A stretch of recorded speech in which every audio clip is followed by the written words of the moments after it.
I missed it. I'm still doing the intro anyway. Here we go. Play.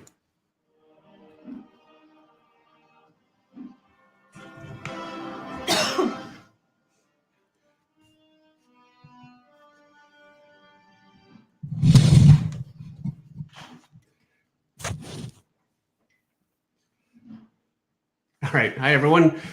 This is our second week back from Christmas and New Year's, and my microphone's all the way over here. So, yeah, it's great to see you guys again. Sort of see you. Hey. And, today we're going to be doing the second part of Ripclaw versus Warblade. And so this is my Warblade section. I'm going to do a little background, too, just because, as you can see, Meredith, we're already halfway through Warblade. So this will be a half-hour stream otherwise. And I said in the description that I would take suggestions for what to do for the background, as long as it's not Times Square or something equally crazy.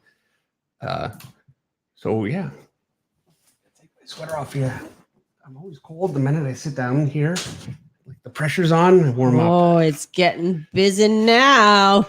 Taking off the sweater. Where's the music? Ba-da-ba-da-ba. Anyway. I was a little slow. I should have done that while you were taking off your sweater. Right. Henry Jeremick is here. One Mighty R is here. Atomic Art is here. Alan Mata Art. Oscar Ramirez Herrera. Nick from Detroit. Amy Morris. Charles Petrie. Story by Osmosis. I haven't seen Story by Osmosis for a little while. Angel Rodriguez. Chris Cormalis. Tom Teacher. I haven't seen Tom Teacher for a little while. Eric Grovart. Because, yeah, he's got to be here. Sorry, Eric. What is happening up there? Yeah, I don't know. Somebody is rearranging furniture up there. Why? And they started right when this went live, by the way. It's Everett. Got to be. Because Isaac's room's over there, and it's coming over here. So I drew Ripclaw last week.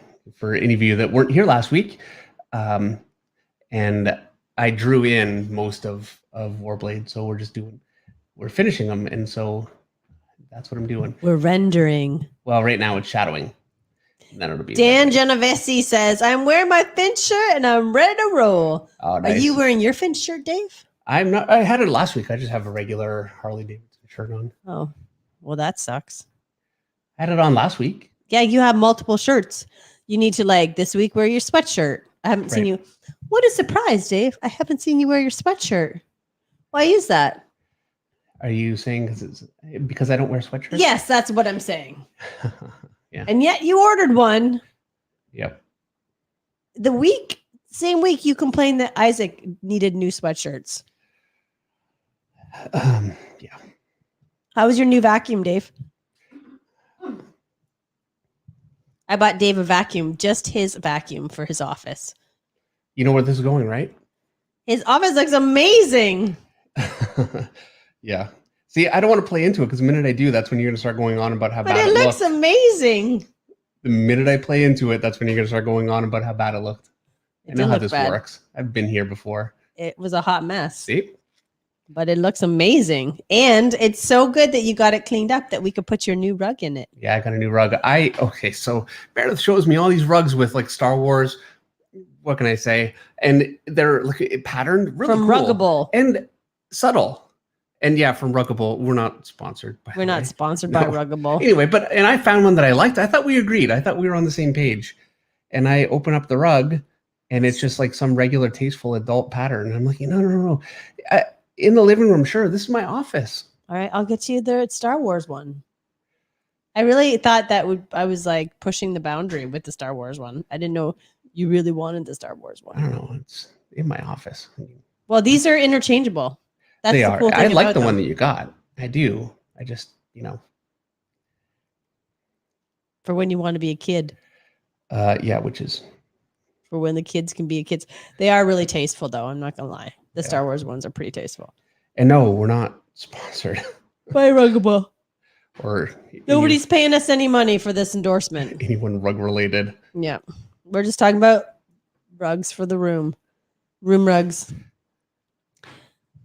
So, wait, I got a super chat I got to read. Super chat is from Ross H. Fam for $4.99. Ross says, look at my YouTube profile picture. I gotta try and see it. I don't know how to look at it, Ross. How do I look at? I'm gonna have to go to Ross. I'm gonna have to go into YouTube on a different menu. You're all committed now. You got to do it. I am. I totally am committed. Now, even if you weren't committed, you I'm just have to committed know. now. I gotta know. Inquiring minds. So now I gotta search Ross H. Fam. And you know what I need to do? I need to look up some reference. Hold on. I don't know this costume. Rose H. Fam. I don't know if I'm gonna find him. Oh, there he is, right there. But how do I look at the picture? I have bad eyes, Dave. I can't see what the picture is. I can't help you. I'm sorry. I'm so old. You see if you can see what it is. All right.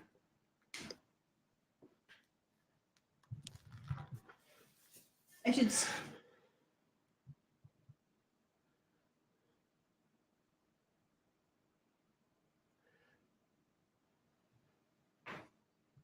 It looks to me, okay, first of all, it's very nice looking artwork. It's very small, but it looks like Zorro. If I had to guess, that's what I would say. Anyway, it's nice looking artwork, but it's small. It's small. So for here, kiddo, boys and girls. Boys and girls. I want to love this, Ross, but I can't see what it is because I'm an old person. It's the problem with these YouTube profile pictures. They're all very small. They're so small. I haven't updated any of my like a YouTube profile picture or anything like that since I logged on, pretty much. And I don't know if I ever will. Like, what's the point? I know for me, like, I get used to something when I go to somebody else's page or something like that. And when they change it, I feel like I can't go back. You know, like you lost something. It will never be back. It's like a piece of history gone. I can't let go of things. And so instead, let's read another super chat from Jamal Rashid. For $4.99, Jamal says, hey, family, Happy New Year. Bless the Finch family and have a good year. Thank you so much, Jamal. Blessings to you and a Happy New Year to you as well. Yes, absolutely. Thank you so much, Jamal. Like seeing Jamal every week. Aubrey Cringen has a super chat for $5. Happy Monday, my first live Monday night draw from South Dakota. Is there a trick to keeping a character's face consistent in all angles? Yes. And I'm not just going to say yes. Don't worry. Sorry. Hold on. Okay. Yes. Yes, that's it. Period. Yeah. Okay. So the trick is, if you were to draw, here's an eye. And the thing is, I can do this because I've done it I've done this for years. Like, here's another eye, here's a nose, here's a mouth, and I'm doing a simple face. But, you know, there's my chin. My ear is going to be here. And I'm kind of defeating my whole argument here by doing this because you can see that it looks like one of my faces. But to try and do this, if you haven't really drawn a million of these, and that's one thing. Now to try and make it look the same from the side. So I'm just going to, I'm going to draw my nose here. And again, you can do this. Like, you can get to the point where you've done it so many times that it's pretty clear and you don't get lost and it looks consistent. Like, this is a pretty consistent face from every angle, and it's easy enough. I mean, this is my standard superhero face. I guess it would make more sense if I did a face that's a little different. Let's do that. So the way, and I'm showing you this is the way that most people would approach it. You're just drawing, right? But if you want to make it consistent, you really need to draw constructively, properly. And it really is very little time and compared to, I'm just going to do it. Here we go. Okay. So I'm going to do my 3/4, and here's my basic head shape. This is a Loomis mixed with a How to Draw Comics Marvel Way by Stanley and John Buscema head drawing. And now the reason why I use Loomis and How to Draw Comics a Marvel Way is because I learned How to Draw Comics a Marvel Way, and then I learned Loomis later on. and they both work. I feel like both of them have things that I don't like. None of them are wrong. The things that I don't like, you might really like, and I wouldn't say that you're wrong whatsoever. I just don't like it for myself. For instance, here's a big one. And I probably don't talk about this enough. I do my center line on my face, and you can see I'm drawing directly down. So, from the side, if I draw that, I'm going to draw a ball. It's like a flattened ball. This would be my skull shape here. And then here would be the front of my face. My ear is here. Here's my eyebrow, my nose, my chin, my forehead. And here you go. It's just flat. That's what I'm drawing. But really what you have is a brow, goes in, and then you have a nose, and then a mouth, and then it projects out again for the chin. So what you really want with this line, if you want to be very clear, is you come in here, you go in for the brow here, and this would be your brow.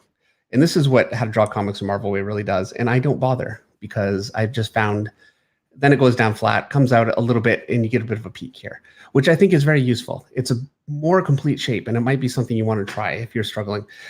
And then you actually attach the nose in here. So you really want to learn this shape as much as possible. So you got an eye here, here's your brow, here's your mouth, whatever. Key, I'm talking in, you know what? The problem is this is like, talking in circles. I'm talking in circles. And part of the reason for that is the very simple answer is you need to do proper form. None of these are all that great, but I'm trying to do it quickly. That's the simple answer. The long answer is I could talk about this all day, and that's the problem. So, and that's kind of what I'm doing here. I'm sitting here like a mile a minute. I just had a cup of coffee talking about this. But yeah, if I draw like this shape right here, let me lighten this down, and I'll do these two here. They're basically the same face shape. I think I went a little longer with this mistakenly. And so I'm going to change my nose to something quite a bit larger. And so there he's got a big nose. I'm going to give him tiny, tiny little eyes. And I'm going to give him a pretty wide mouth and maybe some larger cheekbones. So whatever, I'm kind of making stuff up, and then a really pointy chin. And so there you go. There's a very specific kind of a face. Now, how do I make that consistent all the way through? Well, I've got my basic shape here. This is my basic facial shape. And so what I'm going to do is make my nose bigger in proportion to what I had before. So there you go. I got my bigger nose the way that I did here. I'm going to make my eye just a little bit smaller. My brow is the same. My cheekbone was here. I'm making it larger. And then I'm making my mouth, normally it would come to about here, making it a little bit longer because it's wider. And then my chin just a little bit longer. And basically using my simple head construction, which you should be able to draw from any angle, you can just make alterations like this and draw any head shape. And that's how you do it. And I'm sorry for such a long explanation. Ooh, no coffee for him next week. Oh man, I'm really Well, you were like that Saturday. Was it Saturday morning you were like that too? I don't know. Yeah, you're a little keyed up this week. Crazy. Imperfect Artist has a super chat for $19.99. Hey, Dave and Meredith. Hope your year is starting off swell. Dave, I've been getting the hang of my anatomy, but I was wondering, how do you go from drawing all the muscles to drawing, say, an arm the way it actually looks with skin?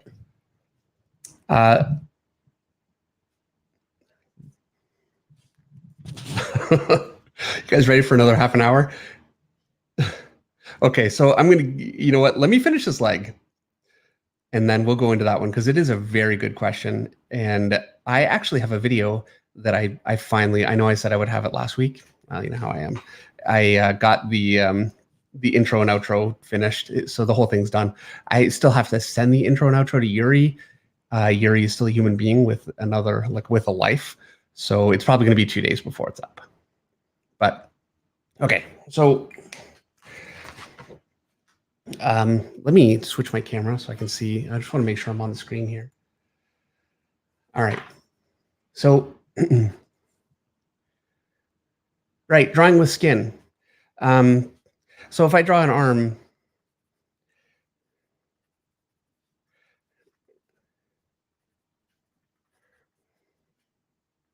Are you there? Is who here? You normally talk through these things. things. I'm just drawing the arm. It's just like, okay. You just went quiet. Okay, so I'm drawing all the muscles in and just completing them. So there's this shape here, there's this right here. And this is like drawing connecting football shapes to get all your anatomy. And I'm sure you guys are really aware of this. It's a hassle to learn this, and it's another hassle to get past this, but it's part of the process. And so I have a few pieces of advice when it comes to getting past this. Number one is what I'm going to show you. And number two is the video that I just have coming up this week. And that is looking at reference. And when I say looking at reference, I mean looking at comic artists. And the whole point of the video is how to steal from other artists, frankly, and to reference from other artists without stealing from them and without swiping. Excuse me. So, okay, so here we go. I've got all my muscles in there. I want an overlap here because this is over this. This is going to be over that. So I'm making sure to just overlap. This is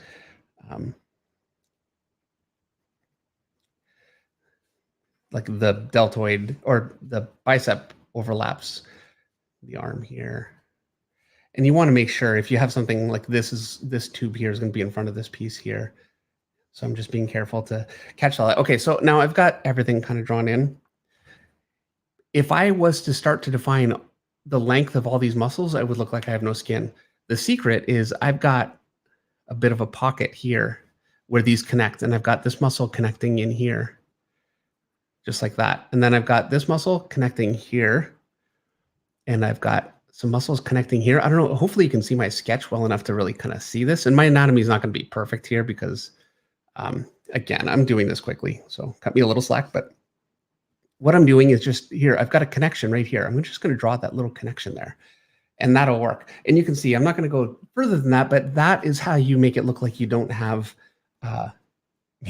skinless people. You want to just draw your connections. It's really the same as drawing rocks. Like I'm going to draw, here's a rock, here's another one here.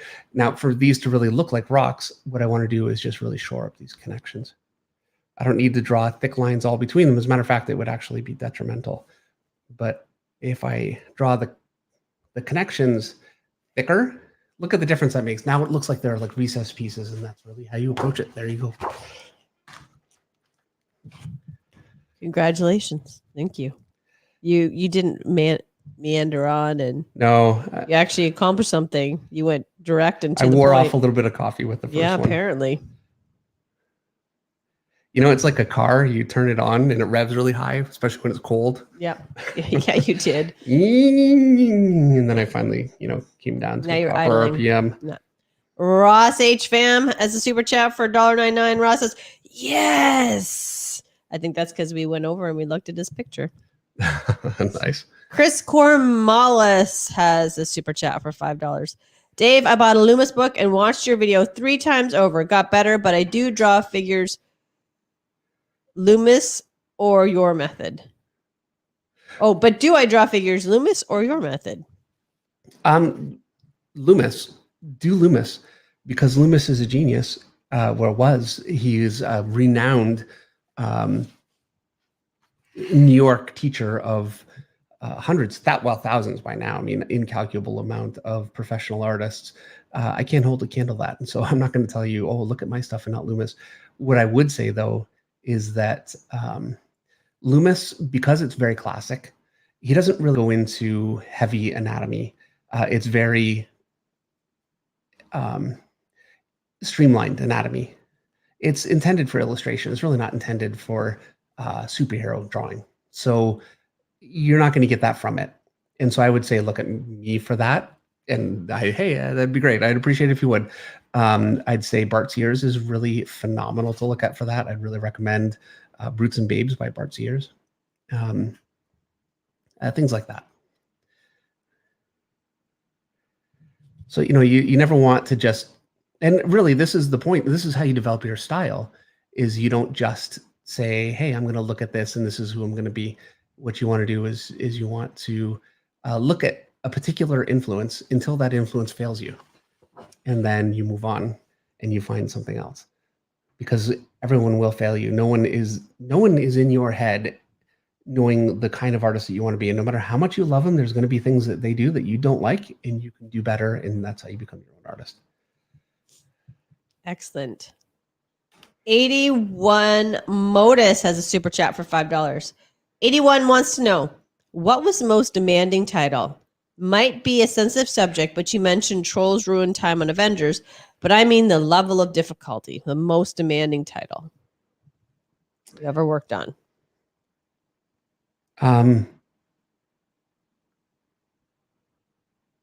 Call of Duty. Call of Duty. Yes. And the reason it was, and for real, like it's not some kind of a joke answer. So when I got to Marvel, I had come from Top Cow, and 9/11 had just happened tragically, and certainly it affected a lot of people in New York. And part of that response, I think, you know, a lot of the people in publishing in New York wanted to do a book that celebrated the heroes that, you know, ran toward the danger at 9/11. And so I did a book. It was based on firefighters. And so it was a lot of reference. It was very human. Like I drew firefighters going to the grocery store, literally, that actually happened. And, you know, having dinner, and just, it wasn't a superhero book. It was really different. And I had never done anything like that. I mean, I came from Image Comics. So that was so far outside of my comfort zone. And here I am, I was new to Marvel, and I was looking at, you know, Adam Kubert, who was doing beautiful stuff, and John Romita Jr. and Mark Bagley, and I'm going to draw a blank, and like there's so many phenomenal artists that were, you know, working at Marvel at the time, and I'm thinking, I can't. How can I possibly make a name for myself doing stuff that I'm so truly bad at, you know? So it was a real struggle, just mentally, and then artistically, because I'd never done anything like that before. It was also very difficult. I mean, I learned so much. I grew as an artist as a result. So I don't regret it, but it was hard. JDSCT has a super chat for $5. Good evening, Finches. Missed last week, so just wanted to say Happy New Year. Happy New Year, JDSCT. Happy New Year. I saw JDSCT on Instagram this morning. Well, so you've I saw already his chatted. post. Well, sort of, yeah. He had a post. I responded. Is that chatting? Sort of. I guess, yeah. Other Minds has a super chat for 1876. Other Minds says, howdy, Dave and Meredith. Just like the beak of the finch has evolved over time, wink, wink, I'm curious how, if your art style has evolved over the years. Cheers. I mean, I can see it has, and I am not an artist. Yeah. Now, you're much more rendered. Like right. Your little lines. Yes. And how do you feel about that? I like your art better now. I think you're constantly getting better. Like, I think your art from the Top Cow days definitely feels like you, because I can look at it and go, that's Dave. But it also has an immaturity to it that I think, because you're still, not that you're not still finding your style, because you're always, I watch you're always trying to change things up. But I'm not trying to change things up. I'm trying to get better. Okay, we're trying to get better. But you know what I'm saying? Like, I feel like your art is more mature and more solid now. Yeah, well, thank you. Really appreciate it. That's just this layman's opinion. It's much nicer than I expected from you. All right. Who do you think I am? Cruella de Vil. Fair enough. I'm looking for my Dalmatian We've all coat. heard you laugh. That's the Wicked Witch of the West, not Cruella de Vil. Whatever. Cruella de Vil sounded nicer. I would rather be the Wicked Witch of the West. Cruella de Vil was a Dalmatian killer. Oof, yeah, that's a good point. All right, fair enough. What a mess. So this isn't really my best drawing right now, but I can recover.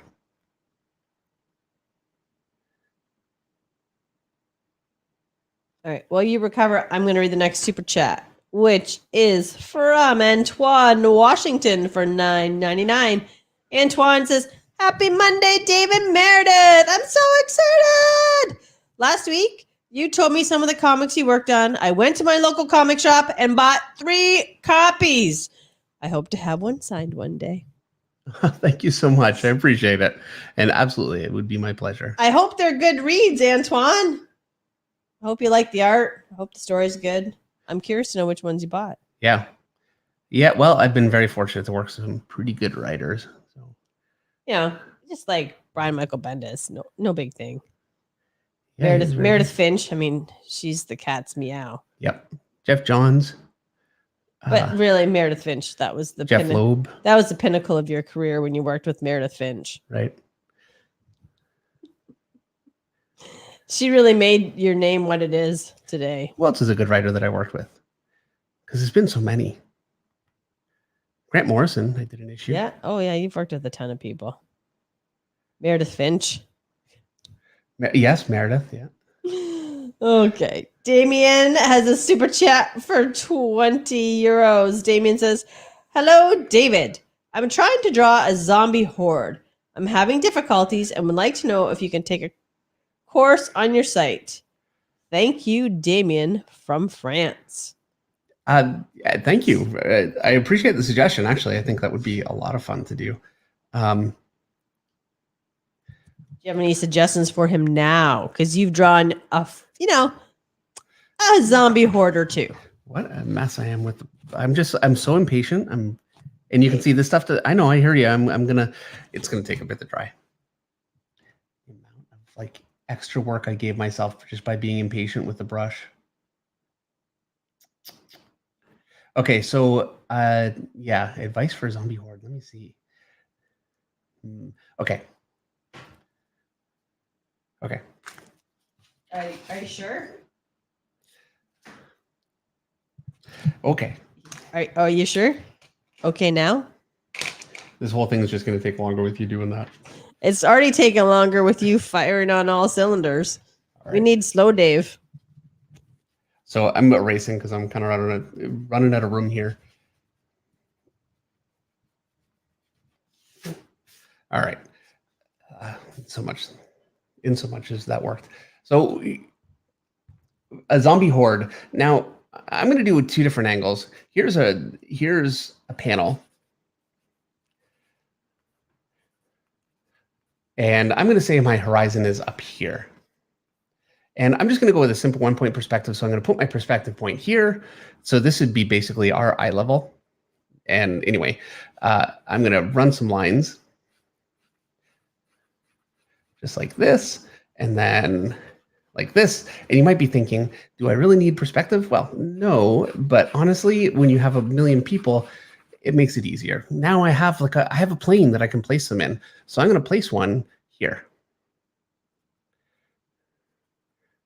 And, he's got his arm coming out at us. Rarg. So there's one zombie. Now I know since he's his head to his waist is just about that big. If I go back in space, my next one back is going to be just about like that big. I'm kind of estimating a little bit, but that'll be close enough. Give him arms. Here's his legs together, and if I have another one here, he's going to be just a little smaller than this one. I'm not going to measure it because, life's too short, but as long as I go just a little smaller, I should be fine.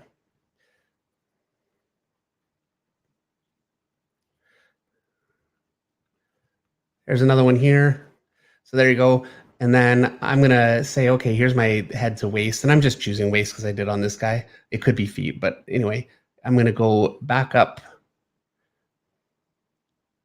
You know what? Actually, let me go across to here. So I'm just kind of inferring my measurement. It's going to be about that big there. So it's going to be about that big, the same thing. So there's another zombie here. Anyway, there's his legs. Now I have enough zombies. I can basically just populate the rest of them. I can go just a little smaller here for another zombie. I can go just a little bit bigger than this one. For this one, I don't have to measure because I have enough that I can basically infer, and I can just draw a whole bunch of zombies kind of on a plane. There you go. That would be a zombie horde. Here's another angle. You know what? My drawing is very simple today, so bear that in mind. Okay, so I'm going to do a different kind of a panel, and I'm going to do something where you're kind of more on the ground. And let's angle the ground because it's always a little bit more fun just to get a little drama in there. And what a mess. All right, so here we go, angled ground. And so I've got, I want a zombie in the foreground, and I'm thinking I don't want to have just a foot. I mean, that's not exciting. So I'm going to have him, here's his big head. He's hunched over. He's reaching for me. Arrgh. There's his fingers. And his other hand is on the ground. I know this looks like a mess. Like, it doesn't look like much, but there you go. There's a zombie kind of on the ground. And then behind him, now I'm going to see another zombie here.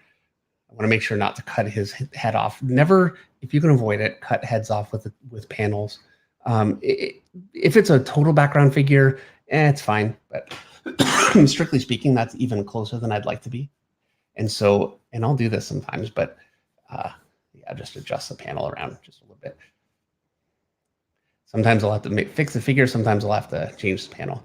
Here's another one here. Because they're all on the ground, they're going to be on ground level. I don't have to measure perspective at all. What I have to do is just make sure to, you know, draw zombies that don't suck. It's not my best zombie.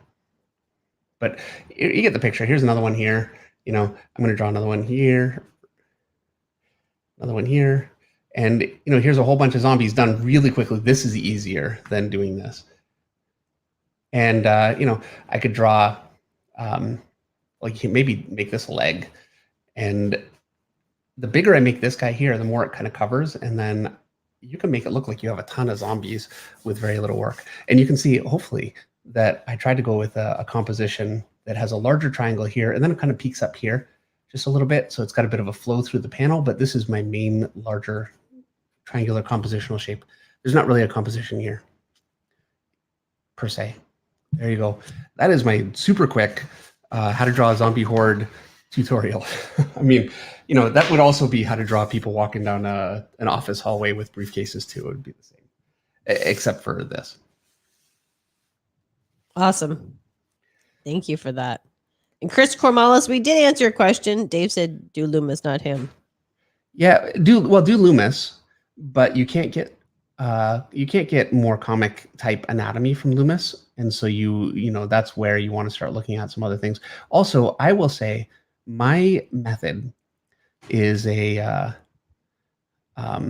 simplified Loomis and a simplified, it's like, I would call it a Davified, you know. And for you, when you look at Loomis and you look at how to draw comics in Marvel Way, you look at my stuff, whatever it is you're looking at, you're ultimately going to Uify it. It's inevitable. You shorthand it in ways that make sense for you. So it kind of becomes your own, which is why I don't think it matters what you look at. You want to give it a try. Try out the shapes that they're giving you. And so if some of Loomis's shapes, because his hips, the way he's doing it, it doesn't work for me at all. I've done it. I actually have done it extensively, but I still got a lot out of it. So do it. Just do all of them and then stick with the one that shorthands it the easiest for you. Oh, sorry, I'm yawning early tonight. Michael Johnson Curry has a super chat for $4.99. Michael wants to know, in your experience, which artists find more success? Those that change and flow their style with current trends, or one that sticks to and perfects one style? There are two answers to that question. And good to see you here, Michael. There are truly two answers to that question. For a journeyman artist that doesn't like, if you don't have an established fan base of people that are familiar with your work, then adapting your style is a very good way for you to be more able to get a greater variety of work. So, and also to stay current with the times, which is important, you know, to be current. It's not as important as it used to be if you're established. It used to be that, you know, there was a time, and I thought about this so much. I mean, I can't tell you the heartache and like overthinking that I've put into some of this stuff over the years. So when I got in, Jim Lee was the big thing. Now there was Todd McFarlane, who's arguably more popular, but Todd McFarlane is very difficult to copy. Whereas Jim Lee, because it was a really logical, well-constructed style, not to say Todd McFarlane is very well-constructed, it's different. It's more free-flowing. Jim Lee was the most influential artist around. And there were artists from the previous decade when John Byrne was the most influential artist around that completely overnight fell out of favor when Jim Lee came along and kind of changed the style at Marvel. You can imagine it's like 70s style turning into 80s style with clothing. You know, all of a sudden 70s style is just out. Now, it was never out for John Byrne. It didn't go that way. It never went out for Neil Adams. But people that were in that vein, yeah, it went out. And I remember thinking, okay, I'm a Jim Lee, especially Mark Silvestri, you know, Image Comics kind of person. What am I going to do? How am I going to pivot in 10 years when I have to? And the crazy thing that happened, I don't know why, but I never had to pivot. Style just seemed to stagnate in such a way. Like, you don't see, there are artists, and the one that always pops into my head the most is Jorge Jimenez, the artist of Batman, who I think is ridiculously good. And to me, he's like the vanguard of the young, very talented artists that are taking computer work, work that they're doing on the computer and really making it as beautiful or more beautiful than work done on paper. I wouldn't have said that before them. Anyway, as much as that's come along, it hasn't hurt. People haven't gone out of style as a result in the same way that they used to. So yeah, I know I'm giving a ridiculous answer to everything tonight. What's going on with me? I have nothing to say. But anyway, it is something I thought about it a lot. You're kind of on fire though right now. Like, you're just getting stuff. You finished the floor in your office today. You took the gator tires in. You like cleaned your office today and vacuumed it. You just didn't like mucked out your stalls. Mucked out stalls. These are the days where you say to me, just sit down. And that's aside from work, actually, because I did a lot of work too. Yeah. That's just like chore stuff. But these are the days you say to me, just sit down, but you can't stop. Yeah. So now you understand my problem. Greg L, Static Art, has a super chat for $2. But first I have to yawn. Okay. Greg says, hey, DNM, pics looking great. Thank you so much, Greg. Appreciate it. Tomic asked a question about drawing babies, but I'm not sure he was serious because it was like a winky face and some laughing. It's like, for a script. Tomic, you messing with us. Yeah. I feel like Tomic's messing with us. I am no expert whatsoever at drawing babies. My method for drawing babies is to get reference. Fair enough. And to find writers that don't write babies into scripts. Next script. Next script we work on, you had to draw a baby in my script. See? You did. Yeah, I remember. Kevin Mandevil. I don't think I introduced that baby, though. I feel like Brian Azzarello did. Yeah, he did. Yeah, so it's not my fault. Blame it on Brian Azzarello. Kevin Mandevil has a super chat for $1 for $19.99. Sorry, Kevin. Dave, if you had to pick one artist beside Mark Silvestri that has helped shape your career and style the most, who would it be? Also, I've got a big cup of caffeine tonight too, so I don't have to leave early this week. Nice.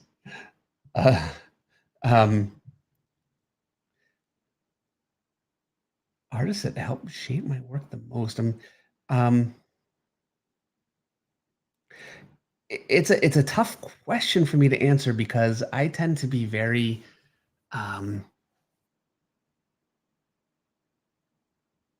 introspective, and so I don't take advice well, which is ironic. I know I'm like giving advice all the time. I have a hard time with it, and so even Mark.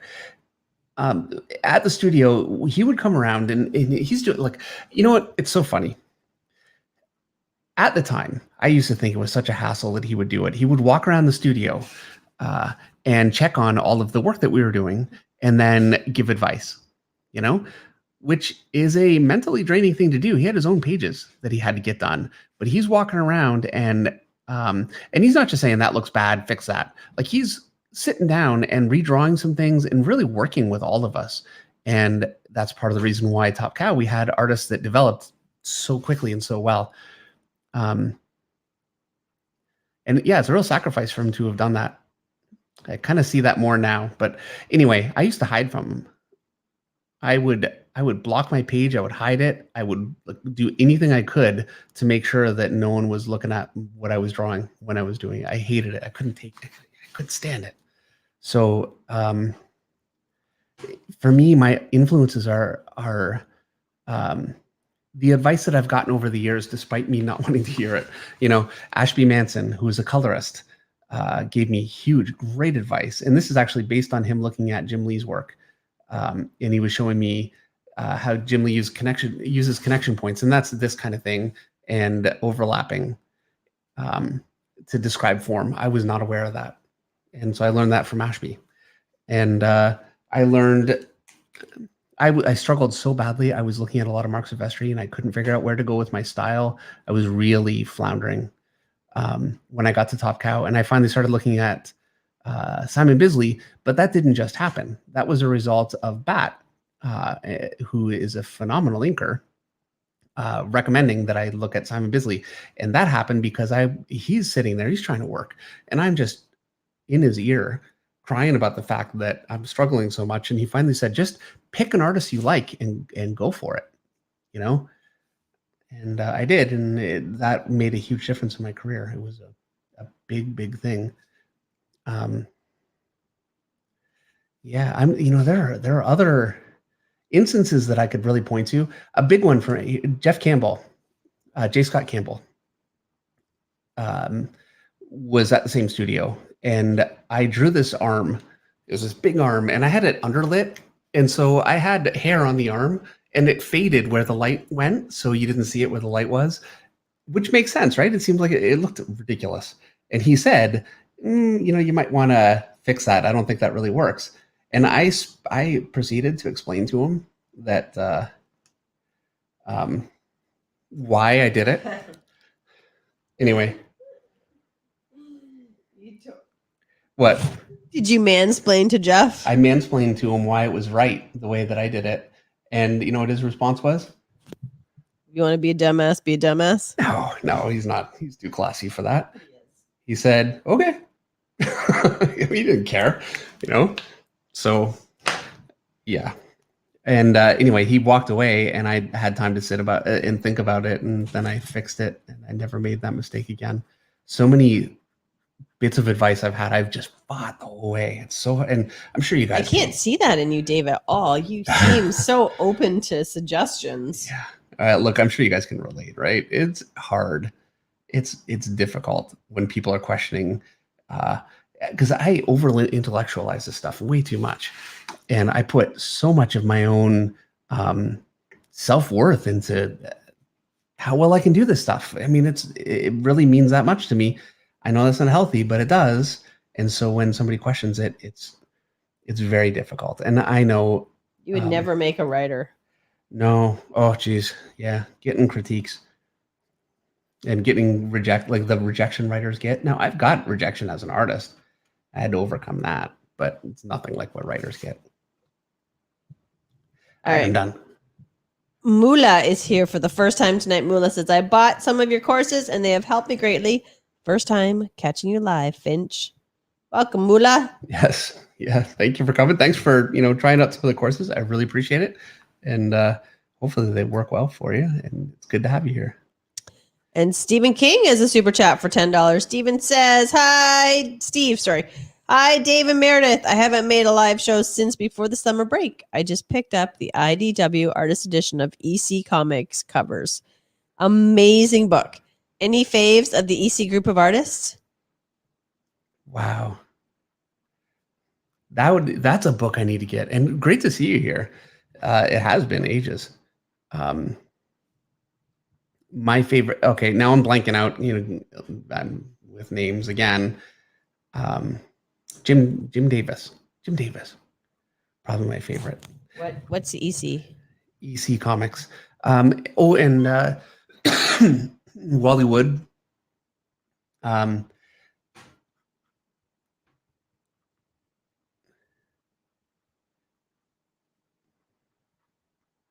you still there? Yes. Was Bernie Wright's in EC Comics? EC Comics was They did horror comics too, right? And see, now I'm getting like, this is why I'm hesitating. I'm like, wait a minute, I'm gonna be wrong publicly again, not for the first time.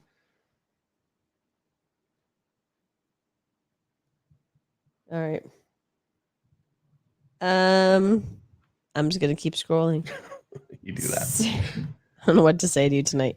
Samuel Reyes has a super chat for $10.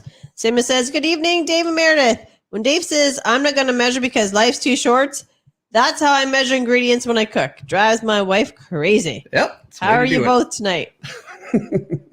That's awesome. We're good, Samuel. Thanks. Sometimes life is too short. Sometimes.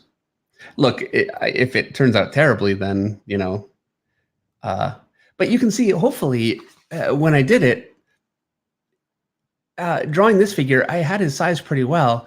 I didn't really need to resize for a figure that's just a little bit further back. I just needed to make him just a little smaller. This one I did need to resize, you know, so you just, if I size 3 of these figures, this one here, and then this one here, I can infer all of the rest. That's just, you know, I'm sure cooking, I'm not a cook, so my cooking. The more comfortable you are in the kitchen, the more you don't have to measure. Right. And I you know, I think I ever measure. And so maybe unless I'm baking, you have to be more precise with baking. But when you're cooking like a dinner, whatever. So maybe 3 cloves of garlic, the little cup in the palm of your hand. That seems like running on pepper. Psh, psh, psh. Super chat for $10. Jim says, "Dave and Meredith, which of your works would you recommend to someone who wants to see you at your best? Would Rose be a good starting point for a Meredith's work? Also, any chance Mojo and Spiral could be added to the list?" Yes. Is that yes to all questions? Nope. Mojo and Spiral on the list. What a great choice. I don't know who they are. So they're, I think, I want to say originally drawn by Arthur Adams in the Longshot miniseries. Pretty sure that I'm not wrong. Anyway, it would have been like 1985, long time ago. And then they were X-Men characters. They still are, but they were very popular in the 80s. The Extinction Agenda was a big deal. Jim Lee was drawing it. Anyway, Mark Silvestri was drawing Wolverine with Spiral and Mojo in it right around when he was actually, by the time I found his stuff on Wolverine, he was finished and he was already at Image, but it was contemporary. Like, it was, you know, only a few months old. So yeah, a big favorite of mine, and visually very cool stuff. Cool. And I don't know, Rose would be a good starting point for my work. I'm going to say that it would be yes. I think it would. There you go. I think Rose is actually ideal. If you get Ruth, the Book of Ruth, which or Light Princess, sure, or Wonder Woman. Light Princess, beautiful artwork. I think a very nice story. Really, okay, not the stereotype, but not for guys. Not really, you know. And I know we're not all guys here, but for most of you guys, it is it's a fairy tale. It's more geared toward women, wouldn't you say? Yeah, which is great, but I'd hesitate to recommend it to most guys. That's all. And then Book of Ruth is, I personally think it's my best work. I think it's great. It's a religious book, but it is a religious book, and so that's something, you know. If that's something that you're uncomfortable with, and you don't like the idea, not like strongly religious, like no, but still, some people just, it's, you kind of not your thing, right? So it's more of a faith-based book, right? Right. Sultan Art has a super chat for $14.99. Hi Dave, love your streams. I was wondering if it would be possible to see some of your original art as a late teen or early 20s to see your transformation into the amazing talent you are today. It's been a while since you pulled out your old stuff, Dave. Yeah, maybe not tonight. I got it right over here. All right. I got a bunch of it. All right. Let's do it. Let's do it. Okay, hold on.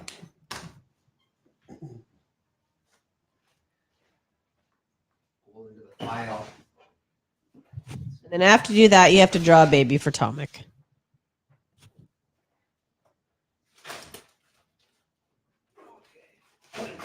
Things here. Hang it open. All kinds of old photocopies and stuff. Oh, what's this? This might even be older. Yeah. Okay.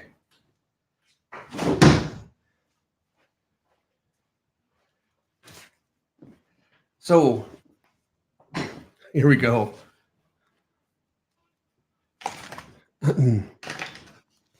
I think, yeah, this is actually some of the first stuff that I drew.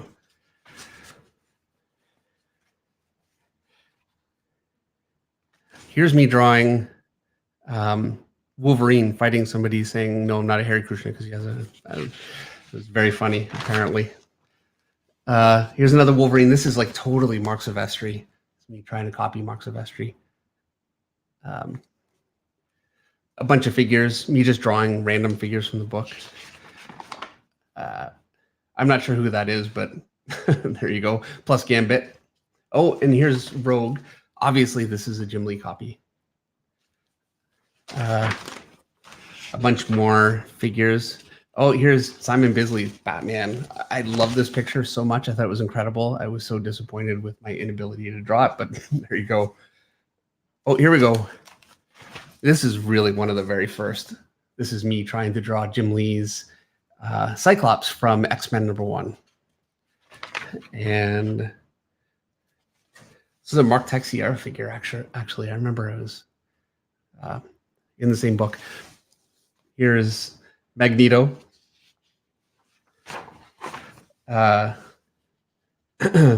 Beast. And this actually, you know what?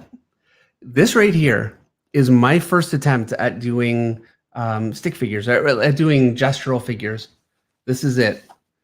This was when I got How to Draw Comics the Marvel Way, and I thought, okay, I need to start trying to work with these sorts of simple shapes.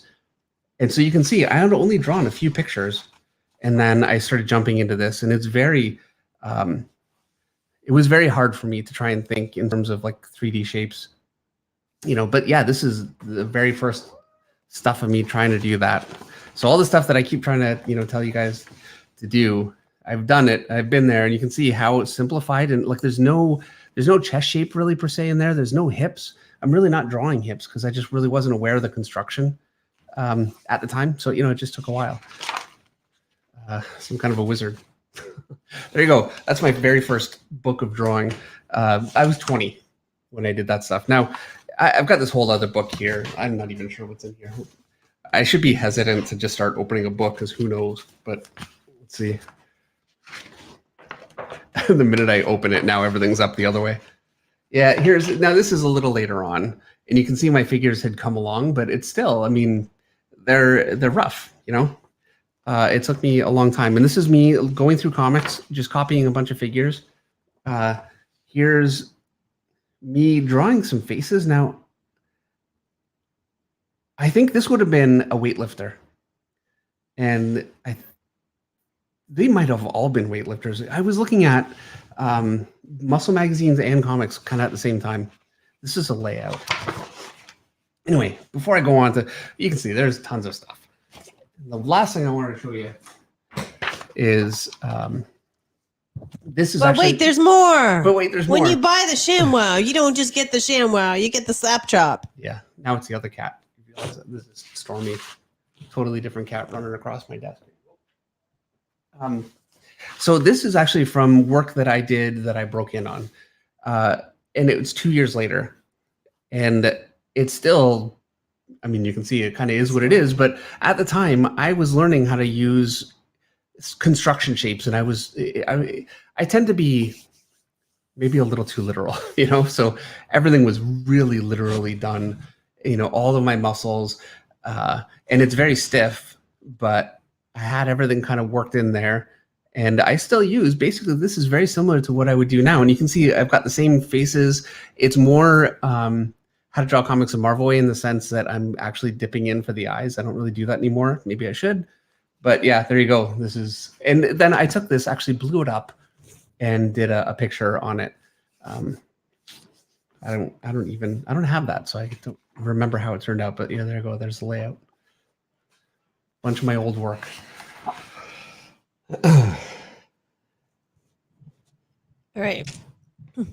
We have a super chat from Greg L. Static Art for $5. Greg says, Meredith, we have a request for you to sing happy birthday to Brianna, which I apparently missed that request. So I guess I'm singing happy birthday to Brianna.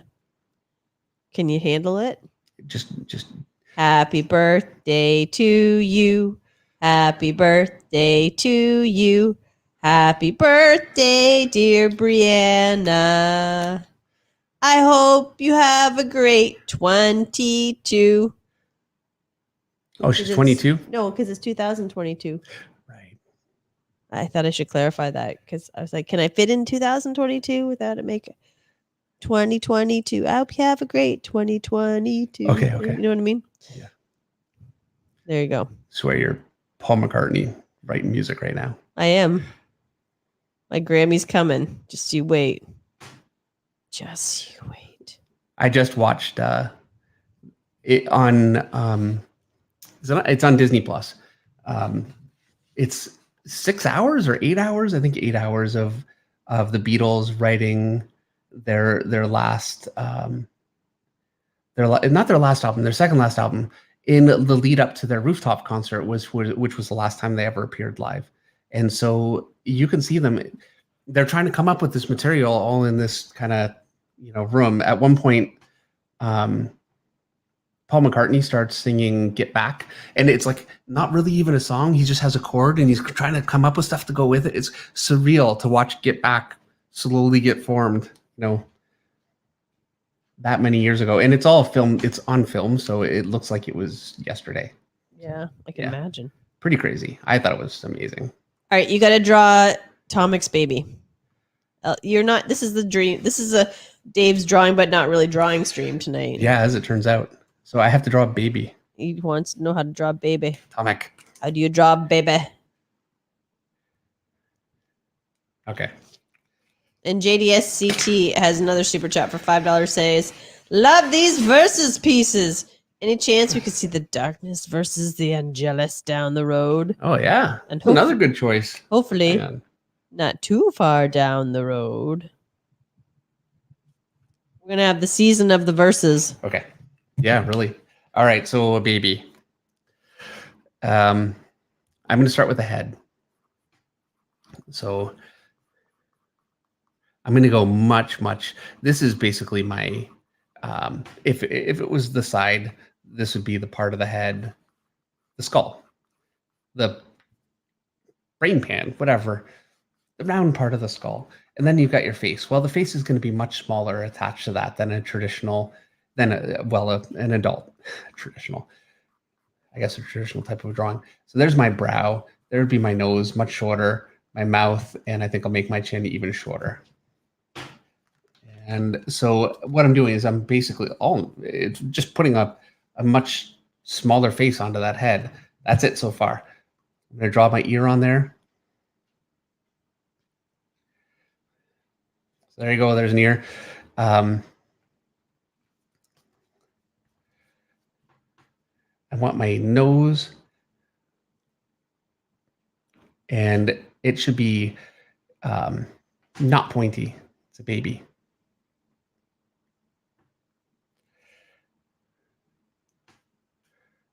An eye, very soft through here. Like there's no hardened brow.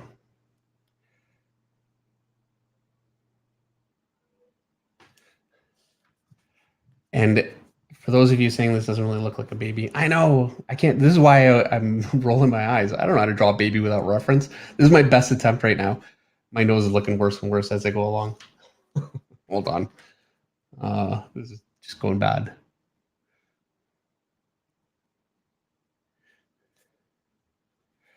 All right. This is going to be Monday Night Draw. The good, the bad, and the ugly.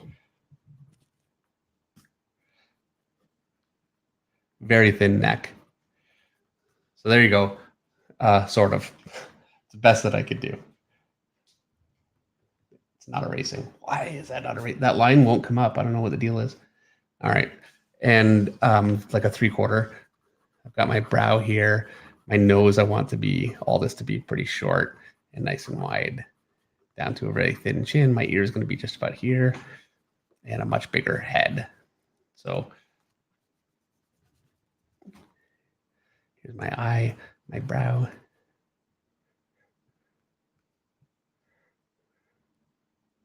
Very short little nose. This is more like a toddler's face, I know, but again, I'm doing my best. I'm not a baby drawer.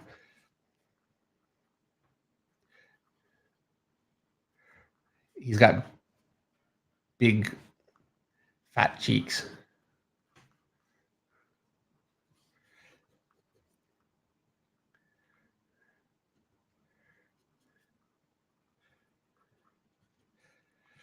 And, really, you could say, hey, I should be working on this more because I can't really do it. But How often do you draw? How often do you draw, baby? so rarely, and it's just not. I mean, it should be. You know what? I've been doing this for a long time. I should really be working on weaknesses like this, but yeah, I just have never had the interest. So there you go. Other minds. I'm not a baby drawer. Nathan S has a super chat for $5. Nathan says, "Hey, Dave and Meredith, I hope you're doing great. I was wondering what the best way to get into the comic industry would be when you're 16 and eager." The best way to get into the comics industry is conventions, which are a massive problem right now. So that's a problem. The next best way is the way that Jazz Singh got in, and that is he had been putting his work out there on social media. He had actually met me at a convention and showed me some of his work a couple years ago. I was very impressed, and he was talking on the chat here, and Jimmy Reyes at Page One Comics noticed him and loved his stuff, and gave him some work on Dragon Rage, and he's kind of going from there. And once you get kind of that first job, a very small job or a larger job, whatever it is, that kind of will start to, you get to know people get to know that you'll do the work and you won't disappear, and jobs start to hopefully flow into each other. And that's really the way to do it. It's relationships. So I would say having a good Instagram page is probably the most important thing right now. It can be frustrating because not many people see your work on Instagram, I know. But the more you can align yourself with communities, I think this is a great community. There are certainly other ones that you can find. Jim Lee has a great stream. A lot of people watch. I think you get to know some of those people. And some of those people will end up being writers, and they'll want to come up with a comic, and they'll need an artist, and that's how you get your shot. Getting a shot starting at Marvel, it's not impossible, but it might as well be impossible. So I never want to say that something can't be done, because it has been done. People have done it, but very, very difficult. And I don't think really a worthwhile pursuit. I mean, certainly working at Marvel is worthwhile, but trying to pursue it as your first job, I think, is a mistake. All right. Do you have a book of the week this week? I do. Well, we're way past it. Are we? Okay. It's the book of the week. It's the book of the week. I can't reach any of the buttons because you do that to me every week. Like, what button am I pushing here? I can't even see. There you go. Book of the week. Can you hear it? And we're dancing to my... Oh, I didn't even get my groove on. Yep. So cruel. All right. So, but I should show you the cover. So my book of the week this week is Walter Simonson. This is his Thor run. So this is Thor Visionaries. I don't know how long ago this came out, but I've got one. And it's just a collection of his Thor run, which is a legendary run in the 80s. It's really what made his name. That is such a classic cover. And the reason why I picked this is when I was working at Top Cow, working under Mark Silvestri, he had so many different influences, and one of his biggest influences was Walt Simonson, and he introduced me to this stuff, like that figure right there. At the time, and like the way that hand is done, I'm sure you've seen figures that are pretty similar. Well, it's people looking at Walt Simonson. Walt Simonson was very heavily influenced by Jack Kirby. but he took more of an illustrative kind of a feel to it. And so it has a simplicity and a quickness to it that you get from Jack Kirby. But then he also has an ability with anatomy and for shortening and pushing anatomy into the, to the viewer and doing it in a really believable way that Jack Kirby, while he was a massive innovator, his work that really shot toward the viewer was much more stylized. I think this to me is more useful as reference. Anyway, so yeah, he was showing me, because he had some of these books, and he was showing me some of the the figures in there, and like not only phenomenal figures, but just a really great panel. He's being knocked back just compositionally. That's such a great shot. That is such a great shot. I mean, look at the leg on that guy. You can feel him yanking that metal wall out of the way, and all the way through this book. Like, that is such a great panel. Look at that. Look at that arm. It is absolutely amazing. And I love the pose. And you could say it's a bit of a static pose, but it's how beautifully that arm is constructed that really sells it. I think it's the whole pose, but that's a great shot right there. I have copied, I swear, every single figure in here one time or another.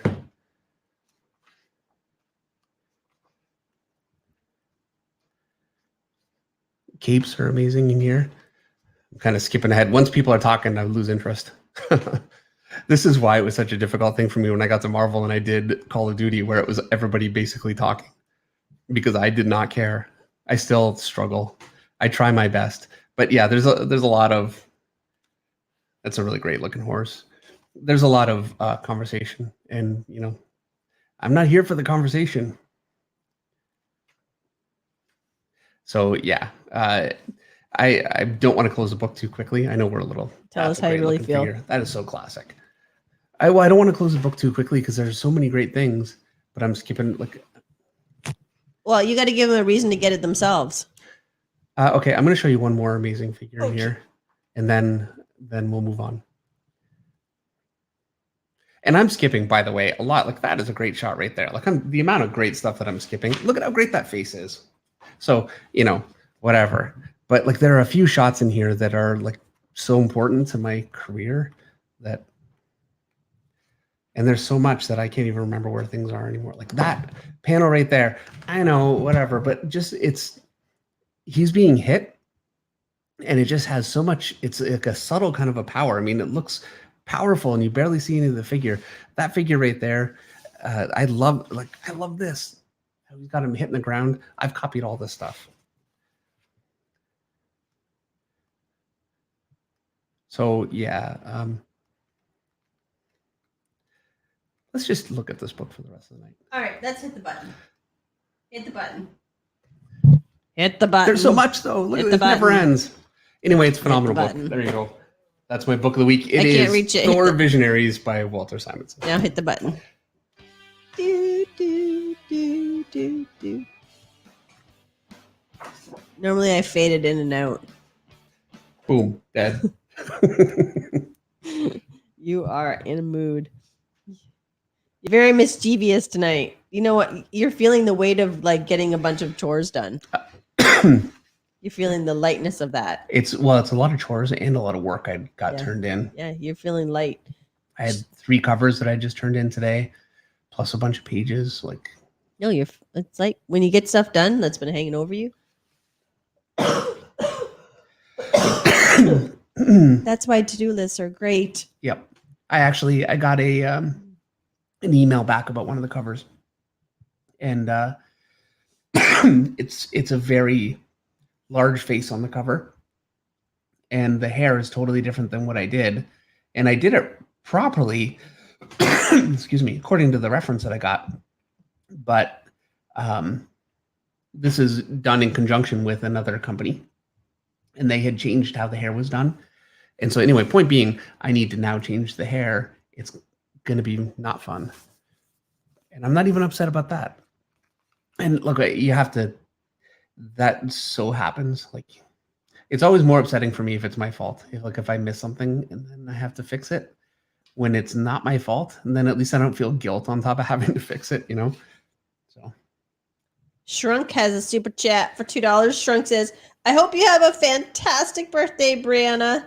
And Greg L. Static Art has another super chat for $2. Greg says, it's not a chat. She's here. And she says, thank you. Well, thanks for listening, Brianna. Yes, and happy birthday. Happy birthday. Atomic Art super chatted us for 99 cents saying, thanks for the baby. You're welcome, Tomic. Sort of welcome. I mean, it was hard. Amy Moore says a baby head's like an onion on a toothpick. It's really what it is. Yeah. Kevin Mandeville says your homework for next week is practice baby heads. Yeah. Yeah, really. That and horses. And all kinds of stuff that you can't do. Got a cough right now. Story by Osmosis has a super chat for $50. Whoa. Story says, hey, Dave and Meredith. Showed up late last week, but here's to a great year. Bless yous. Question. Can you advise on the sequence for mixed medium process?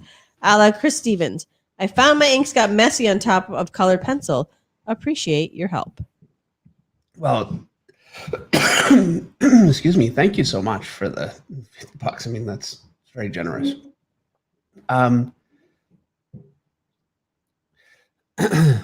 Inks, having trouble with inks on top of colored pencils. I have not really colored penciled and then inked. You always ink first. Right. Now, so I'm not sure exactly how that would go. I would say probably what you'd want to do then is just have a fully inked picture like this and then use colored pencil on top of it. You wouldn't have that problem. That's always really the number one solution to when something conflicts is to just go the other way around.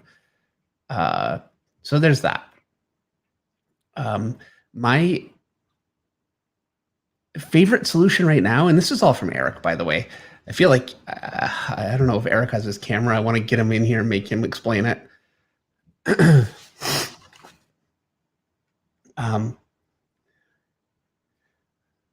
But okay, so I really want to get Eric in and make him explain it. It's you drawing your picture. You have to do it lightly because you can't erase on tone paper if you're using tone paper, and then Copics. And you want to start pretty light and then go toward dark unless you're really confident. Then you can go dark to light. Basically you can put in your darkest shapes where you know that you want them, but you need to have a level of confidence. And then you have a choice. You can actually use charcoal, white charcoal, which I've done, and it works. And you can actually get a really nice result from white charcoal. Excuse me. Or you can use whiteout. It's like a pro white. I have some over here. Anyway, it's just basically pro white. And you mix it down with water. It's very difficult to get the right mix, but you can also pick it back up, which is really nice. So if you want to really model and work an area, you can keep doing that. And the other method that Eric and I are kind of considering giving a shot, and Eric has tried it, it worked great, is to use Copics as your base and then acrylic on top of that, which is more like how we had been working. We had been using acrylics, and I'm kind of looking at giving that a shot. I think it'd be a lot of fun. I have been talking to Chris Stevens about coming on. I haven't talked to him for a little bit because he was moving. I don't want to pressure him every week, but I'm going to get in touch with him, and hopefully we can get some more answers for you when we do that live stream. Beauty. Ramen Knight has a super chat for $2. Do you have any advice on drawing lightning and fire? Sure. Hang on. Okay, so for fire, you want to start. So I've got a line of beauty, and that is a large curve complemented by a small curve in the opposite direction.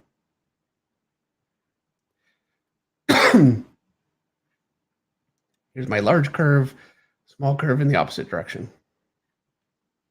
So that's an important thing to know for fire.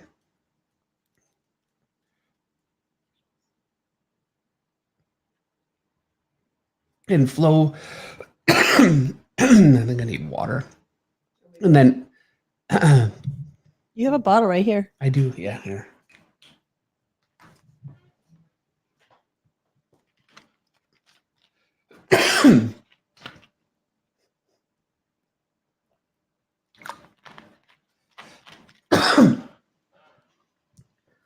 I'm not sick, by the way. You're talking too much. Yeah, well, it's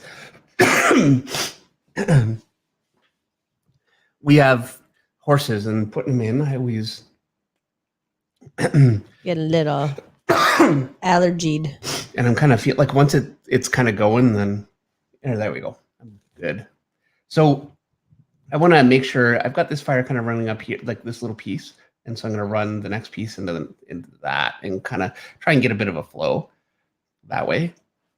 And I also want to think in terms of here's a one big shape here, a smaller shape here, and then another smaller shape here. I could erase. But that's kind of how I think about fire. I'm not really the best at drawing fire. I don't enjoy it. I find it, some artists really flow with it. I don't. So it's harder for me. But that's how I would go about it. You can see, by the way, I didn't just do a soft curve here. I went and actually did a bit of a hook. So Lightning. And lightning. So lightning is very easy. Just basically hold your pen or your pencil kind of toward the end, so you have a nice loose hand, move quickly, and then just be nice and jagged, just like that. And then here's my other side of it. I want to go a little thinner as I go toward the bottom, because obviously it's thicker up toward the top. I'm going to branch it off.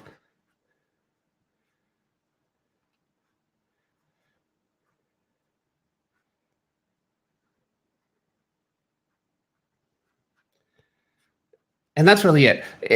It's really a matter of just holding your pencil and being jerky and quick with your hand. So don't try and draw lightning like this. So like you really want to just slash those lines down. And that's all there is to it. ADV's Suarez has a super chat for $2. Why not look at Manga for inspiration? Yeah, absolutely. Well, thank you for the super chat, and I certainly do look at manga. Not as much as some artists, I'm sure, and it really depends on where you're going with your own style. But I have manga artists that I'm a huge fan of, and I get an incredible amount from them. Not only with action, but also one of my favorite things with Masamune Shiro, or Shiro Masamune, and I apologize if I'm saying. Anyway, he did Ghost in the Shell. His backgrounds are incredible. They're really detailed and well done. But he also picks the greatest angles, and he gives movement to them in a way that you don't see in Western comics as often. So I'm a very big fan of that. I've not found it the easiest to translate. Sometimes it works for me and sometimes it doesn't. But when it does work, it just has so much movement to it. Cars, driving. The difference between a car rounding a corner and just being flat on the road, this is what you get if you're looking at like a 3D model and you just draw it, versus a car that really has action and is pushing out, using force. Like as a car turns, it's turning. The weight distributes out toward the outside, and the inner wheels pick up, and capturing that kind of stuff is great. And Shiro is phenomenal with that too. So yes. Perfect. Mako Church has a super chat for $5. Mako says, "Hey Dave, can you do a stream where you draw things you aren't comfortable with? Like, for example, babies?" I just did. You know what? I have a stream. I think he's being funny, Dave. Oh, I see. Okay. I do have a stream coming up, hopefully, coming up soon. We have to finalize it that I'm going to be deeply uncomfortable with. I don't want to spoil it, but yeah, I've got one in mind that is going to be incredibly difficult for me, and it's like 100% sure fall on my face. I have every time I've tried. Jeffrey Niffen has a super chat for $1.99. Jeffrey says, can you show how to draw neck muscles? Sure. And I'm learning how to draw. As a suggestion that you draw babies on horseback fighting giant feet. And who says this? I'm learning how to draw. That's Mako's stream suggestion. Babies on horsebacks fighting giant feet. All the things that you're really good at. Yeah. Princess is here. All right. Okay. So what am I drawing again? Neck muscles. That's right. Okay.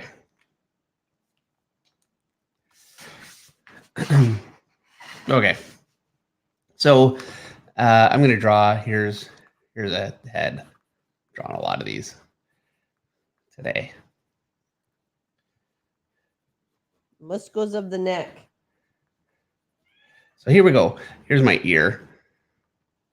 And so from the front, you want to draw your neck not all the way to the back and not all the way to the front, just about here. Basically, the sides of your neck come out from the back of your ear. So my other ear would be just about here on the other side. And so there's my neck drawing through. And I've got my clavicle here. That's right? That's clavicle bone. Sure. You broke it. You would know. Shoulder blade. Your collarbone. Collarbone. Yeah. Collarbone here and here. And then there's a bit of a divot in here. That has a name. Who cares? And so you have big muscles along your neck that connect right down into here. And so there you go. And they connect from the ear into that little bit right there, just like this. I'm probably a little long with this neck. And then in the center, you have your Adam's apple for men and obviously not for women. That connects in just about like that. And then this muscle, it's a different muscle, but it looks like it splits off. Just like this. So you get a bit of a V in here too. And then from the back, your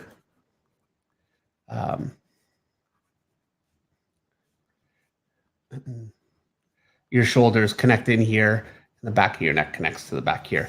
So that's kind of, really basic construction from that angle. But let's draw it more from the side. I'm going to tilt the head up.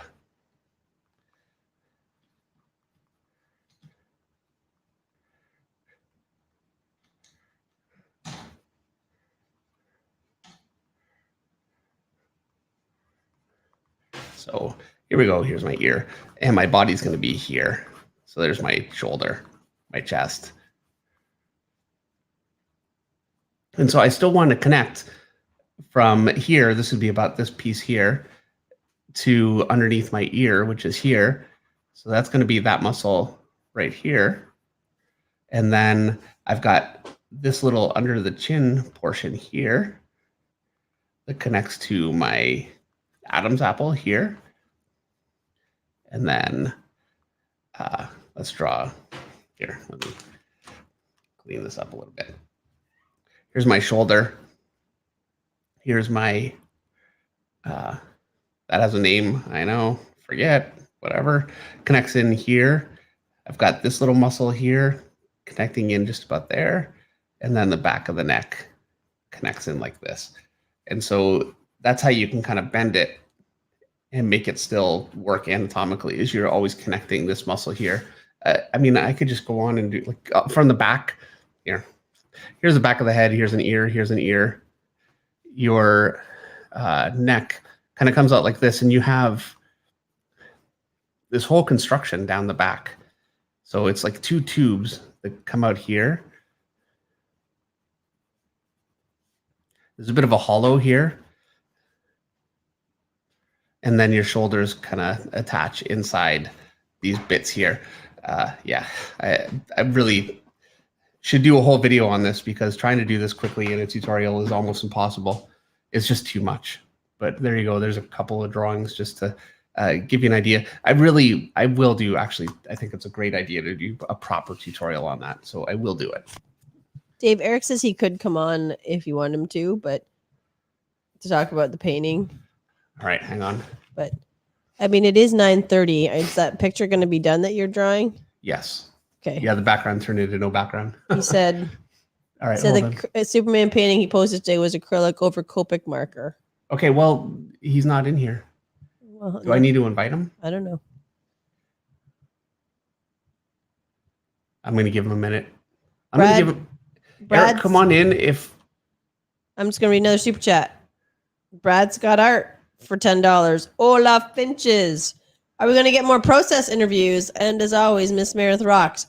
Also, David, are you going to try to come to Miami or Orlando cons this year? There he is. Okay, we have Eric. Hold on. Did you hear what I... Did you hear my super chat? No. Oh, sorry. Tell me again. Dude. Oh, just tell me again. Brad's got art for $10. Yes. Olaf Finches. Are we going to get more process interviews, David? And as always, Miss Meredith rocks. Also, David, are you going to try to come to Miami or Orlando cons this year? Thank you, Brad.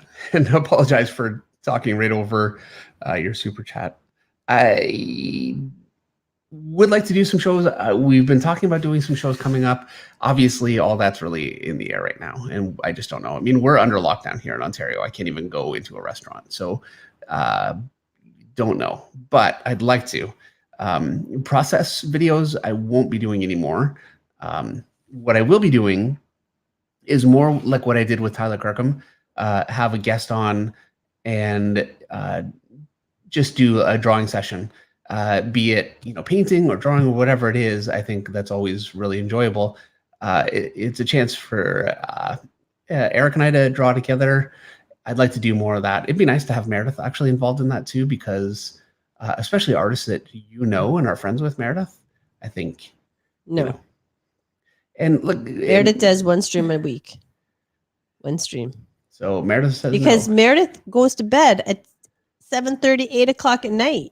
And I'd say, oh yeah, we'll convince her. No, I know. So yeah, but I would like to do more of those. You're tired. So that means you're out from interviews. I am. I'm sorry. Okay. And I mean, never say never, because I said I was never going to get on the back of your motorcycle, and we saw what happened this summer. But... All right, you did. So let me bring on Eric, and we'll get a proper explanation. Here we go. Howdy. Can you hear me, Dave? I can hear you. Okay, good. I'm just going to keep drawing, so go ahead. So you wanted to talk about the tone paper process? Yeah, well, it was a mixed media process. He was having trouble with inks not working properly over colored pencil, something that we haven't run into because we haven't done it that way. But a proper breakdown of kind of the way that he was having when his colored pencil was covering up his inks when he did the other way. His colored pencil was covering up his inks when he did it the other way. Yeah, colored pencils can get a bit waxy. Something that Dave and I have tried, which worked pretty well, is white charcoal. And you can buy that in a pencil form or a stick form. I recommend the pencil form. But the Copics that David and I used worked pretty well. If you use cool gray or neutral gray, and you basically skip a value, so you'll get like C1, C3, C5 to get your shadows and everything down, and then you use the white charcoal. White pencil will work, but I find it to be a little bit more trickier. White charcoal is pretty dependable, and then you can also smudge it pretty easily to get nice blending going. Yeah, white pencil, I hated personally. It didn't work at all. Yeah, charcoal is so much easier. Yeah, and you can erase the white charcoal as well. It's a bit more difficult to pick up colored pencil. And then the Dr. Martens bleed-proof white works really, really well as well. And that's what Chris Stevens uses a lot. It's a bit trickier because you got to paint it down, but the result is very nice. And then the Copic marker under acrylic, it works well. I had a bit of trouble glazing over it, but it's a surefire way to get your shadows and values down. What was the problem with glazing? If you're not careful, your your darks. I was actually talking to Kenny about it today. Your dark values don't stay dark very well. You got to kind of go over them some more with with whatever shadow color you're using. Okay. Yeah. I did a Superman just to try it out some more. And You have it there? Yeah. I mean, I know I can't see your desk, but if you could just hold it up.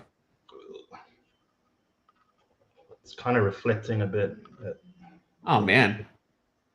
Yeah, that looks amazing. Yeah, if I could really zoom in, you'd see what I mean. But like here by his bicep, Yeah. the glazing does not work.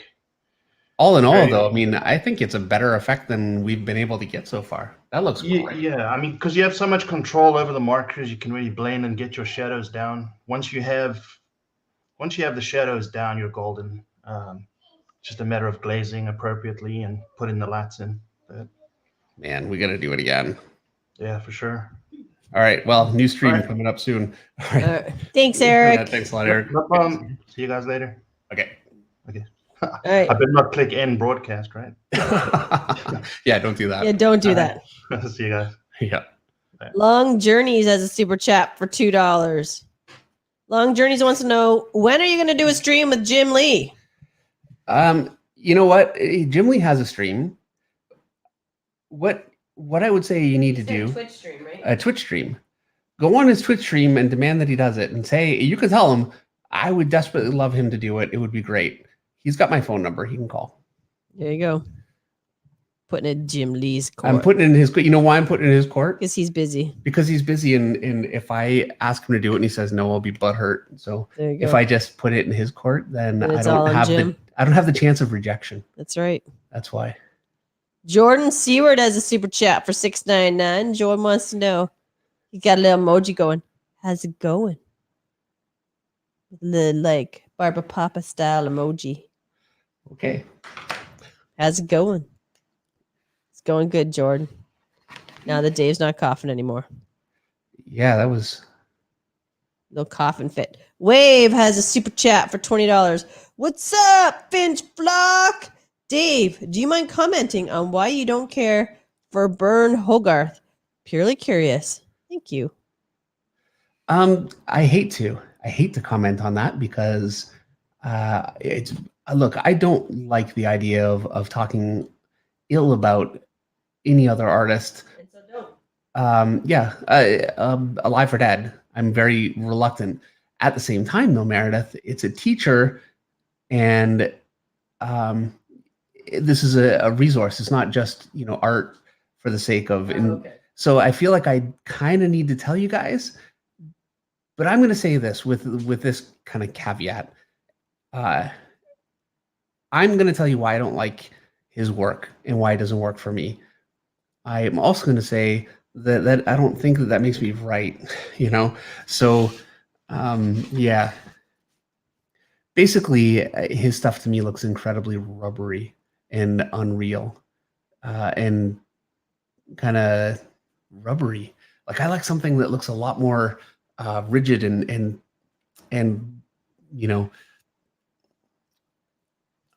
blocky, and like this stuff from Walter Simonson is just, I mean, you can see how blocky that is.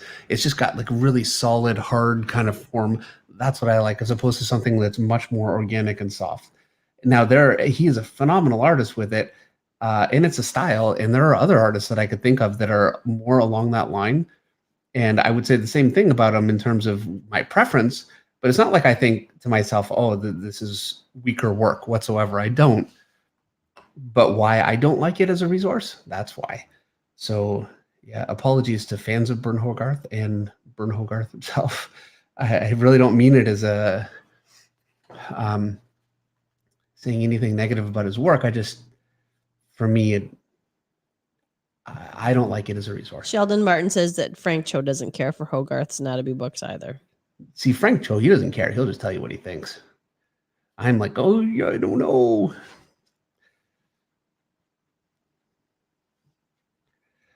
Sometimes I wish I could be I don't care, I'll just tell you what I think kind of person. I'm not. It is what it is. You ain't that guy. I'm not that guy. I'll tell you what I think. I'll just justify it for half an hour. This is why it's okay for me to think what I think. Is it Please. okay? Do you Please know- tell me it's okay. Yeah. You know what's okay? What's okay? That I didn't get my Christmas tree down till today. Today, people. I have never, ever, I haven't put up Christmas trees for a long time, like multiple decades. I have never had my Christmas tree up past January 1st, ever. It went down today. Yeah. This is like a 10-day record. It's a long run. It was a they got this year. long run. And I still have Christmas decorations up upstairs. Yeah. Craziness. Maybe I'll get them down this week. Wave has another super chat for $20. Wave says, my guess was basically that his forms are too consistently rounded. Yeah. Which, you know, and not fair to say that that's wrong. It's not wrong. It's just, I don't like it. And I'm, you know, that's ultimately when you are deciding what kind of artist you want to be, you have to make those kinds of decisions. And I certainly know, I mean, there are people that will tell you and have told me they don't like what I do. And, you know, my own choices. And I mean, you know, they're wrong, obviously. Not really. I understand. I really do. I mean, I've made a huge amount of choices over the course of my career. And every one of those choices you make is a rejection of other choices. It can't help but be. And people have different taste. The great Renzini agrees with you, Dave. Thank you. I appreciate it. All right. Renzini. I have not yet asked you to hit that like button, people. We're already at 415 likes. Let's see if we can get up to 500 before the night ends. How close are you, Dave? I figure I got another 5 minutes. Oh, well, we better hurry, people. Hit the like button. And if you haven't already, 214,000 people that you want to be friends with. Can't be wrong. So hit subscribe. Subscribe. So you don't miss out on any of the awesome footage that Dave puts out. Be in the know. 214,000 of your closest friends already are. And then don't forget to head on over, and while you're at it, get yourself some Finch Flock merchandise.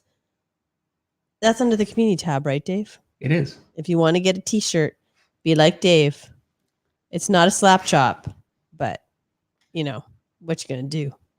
Get yourself a t-shirt. It won't cut vegetables. It won't cut vegetables, but it could clean your countertop if you didn't like it. That's pretty good. All right. You can ShamWow it. Yep. Tagmo Model Works has a super chat for $5. Hey, DNM, I'm here just watching the college football championship along with listening to the stream. Thanks for everything you do. Well, thanks for being here, Tag. We appreciate it. Yeah, thanks a lot, Tag. Appreciate the comment. And Brad Scottard has another super chat for $10. Brad says, I'm trying to add more impact to my pen and ink drawings with deeper blacks. Who do you think spotted blacks really well? Wills Portaccio. I think look at some of Wils's Wetworks work. That was actually a huge influence on Michael Turner early on. So yeah, Wills Portaccio, Mike Mignola, probably the best choice that you could make in terms of looking at an artist for their work, putting using black and white, you know, in spotting blacks.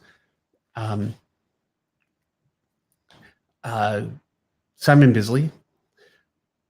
But really looking at Simon Bisley is a lot like looking at Frazetta. I really recommend Frazetta for figures, and you know, putting shadows and that kind of thing on figures. That stuff is incredible. I like Kevin Nolan very much for his more of a double lit kind of an effect. So yeah, like a multiple light source effect. He does that, I think, outrageously well, and he's very influential for a lot of people with that style. I'm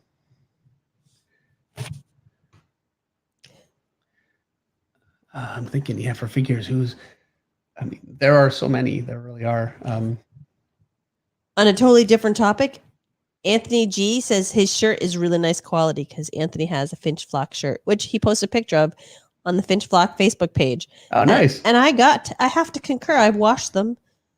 I've touched them. I haven't worn one because you didn't get me one.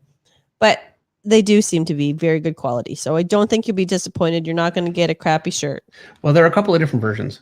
There is a fitted, more expensive shirt. Yeah, that one's the nicest. And then there's more of like a traditional, something like more like this, where it's just like a shirt. It's not that nice, though. It's more like a con shirt. Right. There's the con shirt, and then there's the fitted, nicer, like you could buy it at the store shirt. But not everybody wants a fitted shirt. Right. Fair enough. Not everybody has the muscles from slinging pounds of poop and manure and shavings every day like you, Dave. I got the fitted shirt. Chatsy. And and then I got the regular shirt because I really didn't know. Like, you never know a fitted shirt. Never worn the regular shirt yet, have you? Yeah. It wore just fine. Like, it looked good. But I was afraid the fitted shirt might, even though it was a large and I'm a large, might fit a little weird because that happens. But it didn't. It fit great. Yeah, good. Andre Malcolm Tattoo has a super chat for $19.99. Andre wants to know, why are all your viewers cheap? Everyone here is learning amazing gems and no one is dropping a donation? Happy New Year. Everybody has this whole time. People have been. Yeah, quite a bit. And I mean, I appreciate the sentiment, but yeah, no, people have been incredible. And I love that we can offer people who can pay, and people who can't. This is a stream for everybody. Yes. But I do appreciate the sentiment, Andre, and the love that you're showing us. Yes. So don't think we don't appreciate it. We appreciate everybody. We love you all.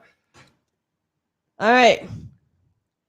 Jim Klein has a super chat for $5. Have you ever worked with Zipatone? It's a cool effect, but it seems like a giant pain to work with, at least if you aren't doing it digitally. I never have, and I love it when it's done well. Like, Jim Lee was using it years ago. Like, early on, he used it when he was inking some of his stuff, and it looked incredible. Some of my favorite stuff, but I have never used it, and it got impossible to buy. Like, to buy it now, I think is very difficult, and it's really expensive. Like, it's just not a common thing like it used to be. All right. Greg Al Static Art has a super chat for $5. Do you have a way to demonstrate drawing ahead for someone who isn't really able to start with the directional lines? How do you do that, if that makes sense? Drawing ahead if you're not familiar with the directional lines. If you aren't really able to start with the directional lines. Okay, so you don't want to start with a directional line. I would say, here's a head. And it's just like a really simple shape. And there comes a point where I need to start breaking this down into forms.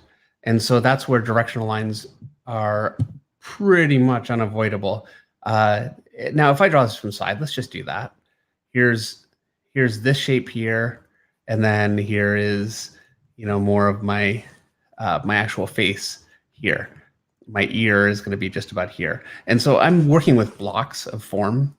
So I've got a block here, and then my forehead is going to start here. And then there's my actual face. I could, instead of drawing lines through here, I could draw, here's a shape for, like, if I was going to do a skull. And then I know that's too short. So I'm going to go ahead and fix that. So this is my eye socket. And then my nose, if I'm drawing a skull, would be kind of out like this. There would be my cheek. I'm making such a mess right now, I know. Here, let me lighten this down a little bit. But I'm trying to think, like, how would I do this with no lines? I'm drawing lines. How would I do it in a different way? More of a form-based way. So there's my eye socket. My cheek, my ear is already here, and then my chin comes out to about here. And here's my lower jaw right there, just about like that. So there's me drawing it more like a skull. That's something you might want to try. And then I can lighten down my skull. I've got my eye recessed in there. Here's my eyebrow. My nose comes out here. Obviously, it ends at an actual fleshy part of the nose. My lips cover and my chin. On a real face, by the way, obviously your skull is much smaller than your head because it's got a thickness, but I'm not worrying about that. So there's my ear. This is my best attempt at trying to do It looks like you. differently. Yeah, you think so? Very handsome guy. Yeah. Here, I'll make it look a little more like me. I was thinking more of the ball part, but yeah, Here. we'll go with handsome too. There we go. He Where's the needed glasses? Give him some glasses. needing a much bigger chin.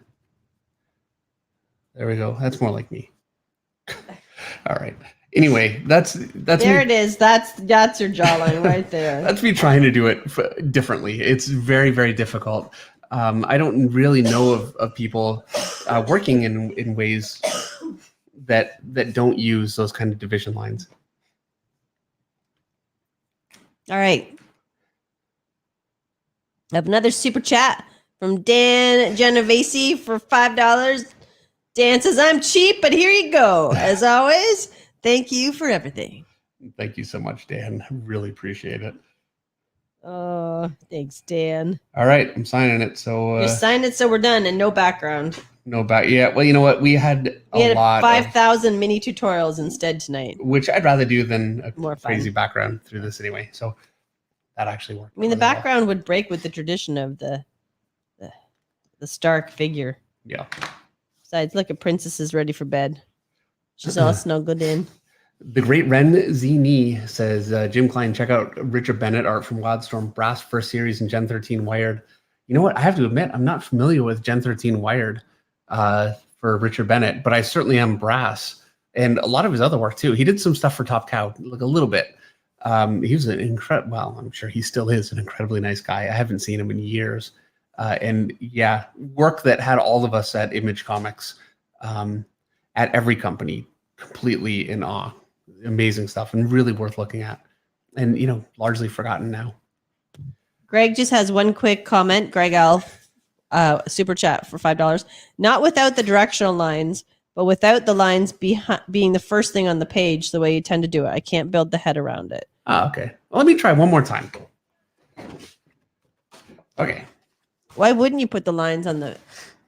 See, here's the thing. Here's like with a line, here's a line down the center. Here's a line for this. I mean, I even do that, and I'm not an artist. A line for the nose, a line for the mouth, and then I start to construct it on that. I could see how that could be a little bit Oh, you more- can't build the head around the lines. But if you think of it in terms of here's a ball for my head, right? And it's a flattened ball. So there's my skull. And then I can, now that I have that, I'm going to divide it up evenly. And my ear is going to go right here, attaching to that little part right there. And then I've got like a shield for my face that's going to attach right here. And just below where this is going to be my, and so here's the bottom of my ear. That's going to be about my chin line. And so, and now I've got this kind of a shape here for where my eyes go. My nose is going to attach in here. Just like this. And my mouth. And so now I'm kind of using more of like almost like a clay, I'm thinking of it in terms of sculpture instead of drawing, I guess.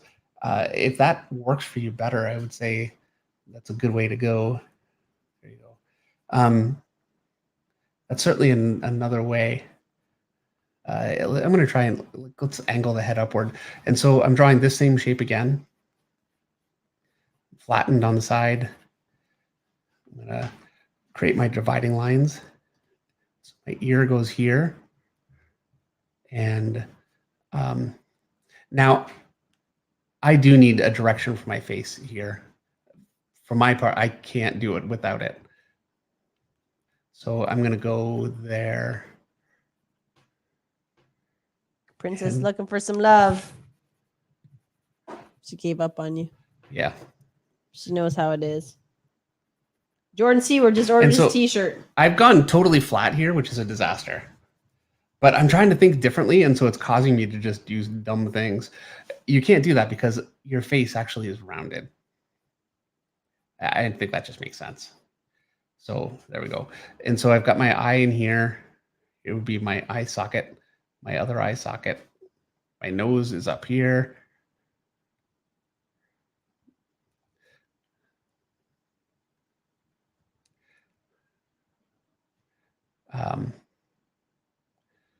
And so, yeah, I've tried to do this more just with shapes instead of lines.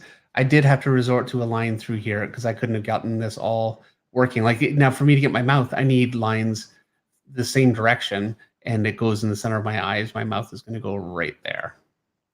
And so, yeah, to a certain extent, I need those lines, but hopefully it can be helpful to not, I guess, begin your construction with those lines. Give them some hair. So yeah, there you go. Okay. All right. Thank you, everybody. Cisco Punch says, think football helmet, which I think is not actually a bad piece of advice. So yes. All right. And Elias Abel Vega is going to leave. So I think I missed him. He's already gone. All right. Thank you, everyone.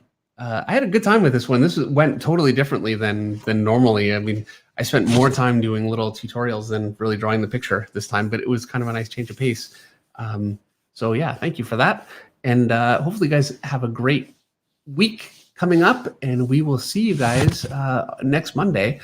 And I will have a tutorial for sure coming up this week now. It'll be out within a couple of days. And Greg says, thanks so much. It's hard to describe some things in text. Yeah, well, I understand. This is why it's so much easier for me to explain this stuff drawing than it is just trying to talk. It's impossible. So yeah, I certainly understand. And I do hope that was helpful, Greg. All right. All right. Everybody have a good week. We'll see you next week. All right. Yeah. See you all next week. Good night, everyone. Good night.